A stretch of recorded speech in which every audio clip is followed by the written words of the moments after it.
Assalamualaikum warahmatullahi wabarakatuh. Salam dan bahagia.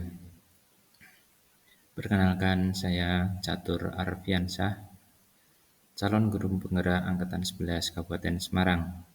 Di sini saya akan memaparkan tugas modul 1.1J koneksi antar materi berkaitan tentang kesimpulan dan refleksi filosofi pendidikan Ki Hajar Dewantara. Menurut Ki Hajar Dewantara, pendidikan merupakan suatu tuntunan terhadap segala kekuatan kodrat yang dimiliki anak, agar ia mampu mencapai keselamatan dan kebahagiaan yang setinggi-tingginya, baik sebagai manusia maupun sebagai anggota masyarakat.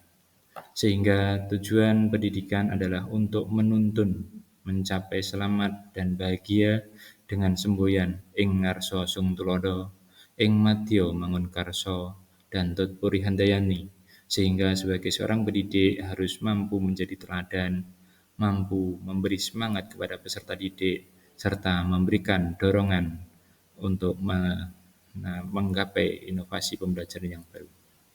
Di samping itu, menurut Ki Hajar Dewantara, pendidikan adalah tempat persemaian benih-benih kebudayaan dalam masyarakat, sehingga pendidikan tidak lepas dari adanya kebudayaan dalam masyarakat.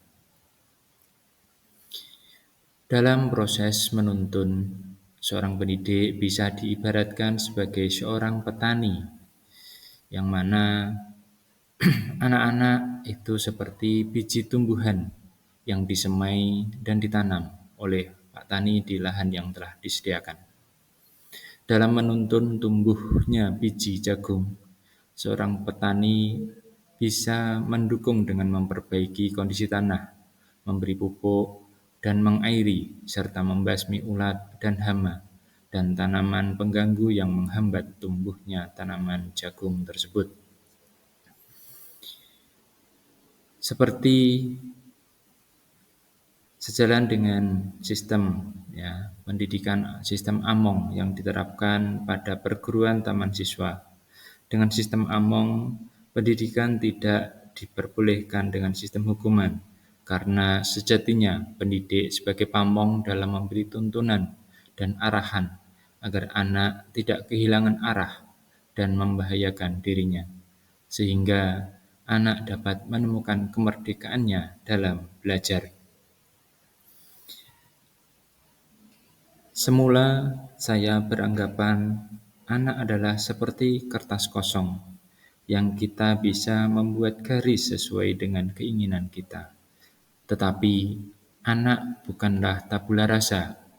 Anak terlahir dengan garis kodrat yang samar-samar.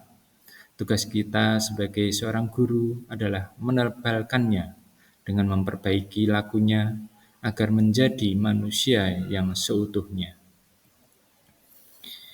Pendidikan seharusnya berpihak dan berpusat pada peserta didik atau student center, di mana pada proses pendidikan layaknya proses tersebut haruslah berhamba pada sang anak, di mana seorang guru harus senantiasa tulus ikhlas dalam menuntun peserta didik. Pendidikan senantiasa mengikuti perubahan, tidak statis seperti layaknya tata surya yang senantiasa bergerak sesuai dengan orbitnya. Kerangka perubahan ada 3 keadaan, 3 jenis. Yang pertama adalah sesuai dengan kodrat keadaan, yang kedua adalah prinsip perubahan, dan yang ketiga adalah apa yang berubah. Yang pertama, kodrat keadaan, di mana pendidikan haruslah sesuai dengan kodrat alam dan kodrat zaman. Kodrat alam berkaitan dengan sifat dan bentuk lingkungan di mana anak berada. Hal ini akan membentuk karakter dari anak tersebut. Sedangkan kodrat zaman berkaitan dengan isi dan irama, di mana zaman tersebut akan mempengaruhi keterampilan-keterampilan yang harus dikuasai oleh si anak tersebut. Pada hakikatnya, anak didik ini tidaklah sama. Mereka terlahir memiliki karakter sendiri-sendiri dan keunikan sendiri-sendiri.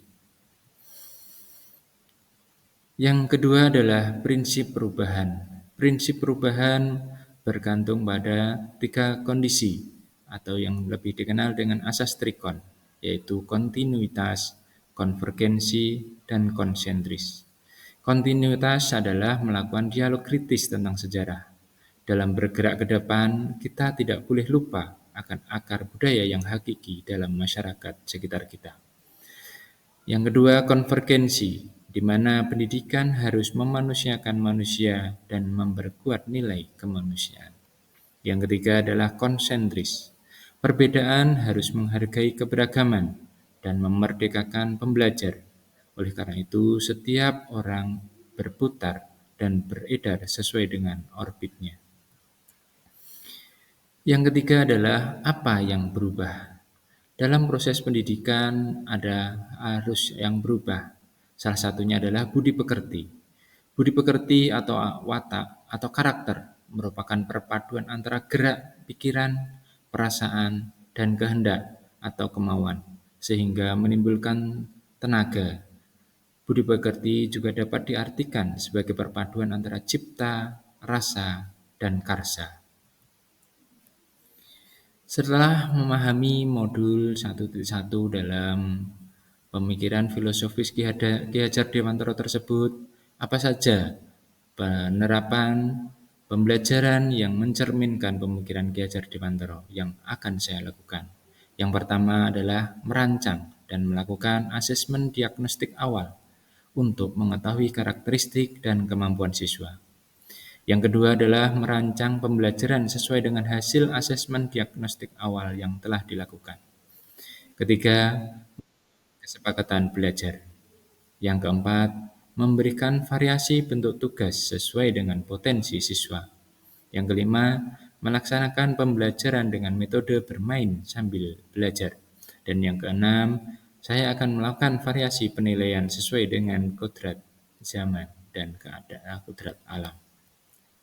Dengan menerapkan metode-metode tersebut, harapan kami dapat tercipta merdeka belajar, di mana pelajar Indonesia merupakan pelajar sepanjang hayat yang memiliki kompetensi global dan berperilaku sesuai dengan nilai-nilai Pancasila, serta memiliki karakter profil pelajar Pancasila yang berdimensi dari beriman dan bertakwa kepada Tuhan Yang Maha Esa dan berakhlak mulia, berkreatif, bergotong royong, berkebinekaan global, mampu bernalar kritis, dan mandiri. Sekian pemaparan dari kesimpulan dan refleksi pemikiran Ki Hajar Dewantara dari kami. Terima kasih. Salam dan bahagia.